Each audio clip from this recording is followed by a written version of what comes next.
Hey, what's up guys? Mobile Human Experience, another episode. Matt here. You guys missed me last week. I hope you missed me. John covered some skills and fundamentals last week, and this week I will be picking up with some pace progression, some tips, some training styles that I really like, and kind of some things to watch out for. So watch through the end. I'm going to try something a little different though, since I'm assuming there's going to be a lot of background noise coming in through this. I am going to voice over, and I will show you guys some of the trails that I actually run. And when I get into some of the actual training styles and things that I use, I'm going to show you guys, I'm going to kind of write that out for you so you can see exactly how you can use these and implement these to really ratchet up that pace, and hit that new PR for yourself.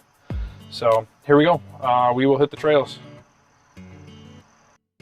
For the pace progression portion of this, I will temper this with, make sure you lock in those fundamentals. Make sure you've got a good solid base of running before you start trying to increase your pace, and that will set you up to avoid injury. Now that we've got kind of the disclaimer out of the way, if you guys are ready to look at pace progression, I'll use the expression that if you want to run fast, you have to run fast, and that is very true, but you don't have to run fast all the time. The first point that I want to hit on is that when you're training for speed and when you're trying to increase your pace, not all of your miles are going to be fast-paced miles. You're going to have the bulk of your miles are going to be easy-paced miles that are easy on your joints, that'll allow you to maintain that good base, and you'll throw in one or two sort of high-intensity workouts. And again, I'll give you guys two of my favorites towards the end of the video here.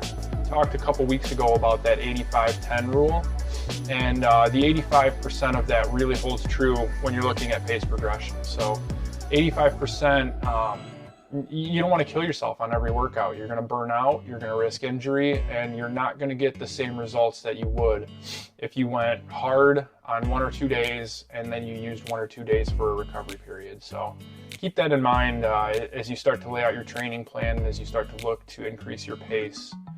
The second point that I want to make with pace progression, guys, is to not go too fast. You try to go too fast in just about anything in life, you're setting yourself up for failure. So, build a plan that's going to get you where you want to be, but make sure it's realistic, and make sure that you're constantly reassessing yourself, and don't be afraid to adjust that training plan if you need to. With those 2 points being made, guys, I'll kind of jump into 2 of my favorite workouts, and then how you can kind of build a week around these. So my first one is sprint interval training, and I like the 400-meter distance for this. You can do 200s, you can do 400s, 800s, whatever you want, and you can vary it up, try them, see which ones you like, and kind of incorporate all of them. But to keep things simple and keep us on track, I'll go over the 400-meter intervals.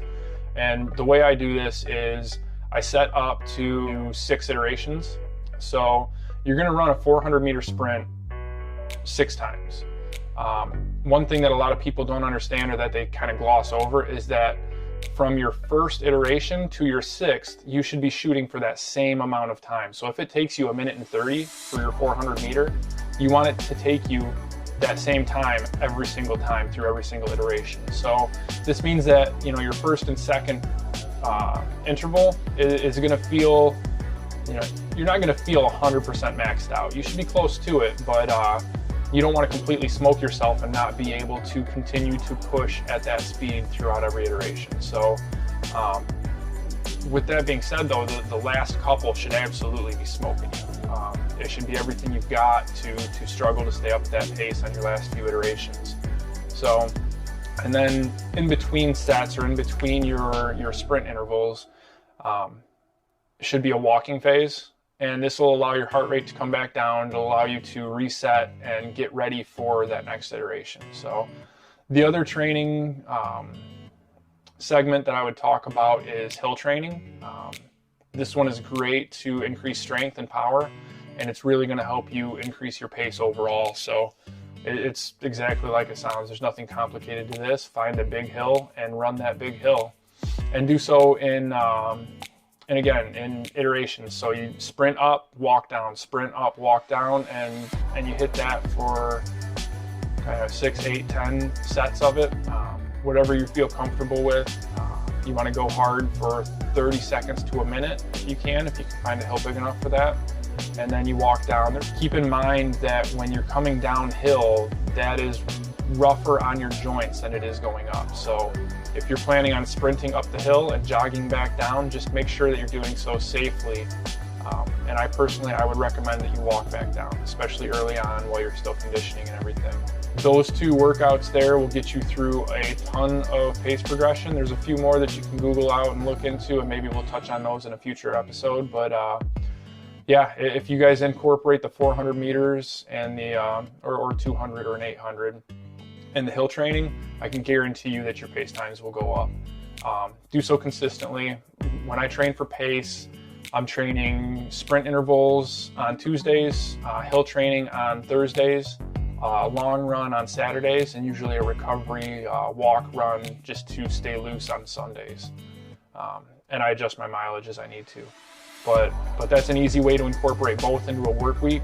And if it's a little aggressive, then do 1 high intensity day per week. You can do hill training on week 1 and then sprint training on the next week. And that'll allow you to hit both of those styles of training without really taxing your body too much. And when you get to a point where you can mix in 2 high intensity days in the week, then you can fold them in. So there you go, guys, quick and dirty. Sprint training, hill training for pace progression.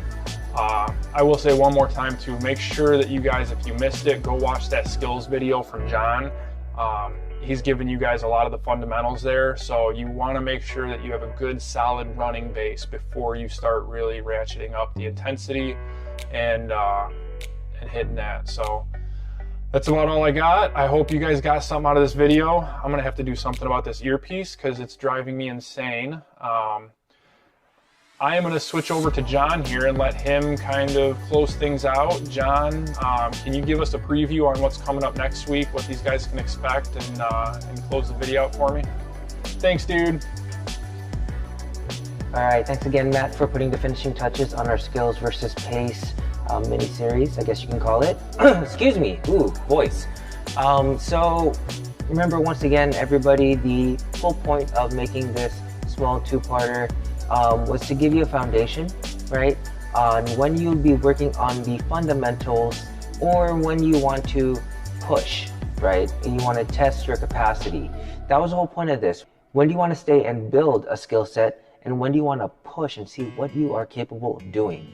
Next week, we'll be doing something a little bit different. Once again, this new channel is called the Mobile Human Experience. Next week, we will be talking about breathing and why it's important to you.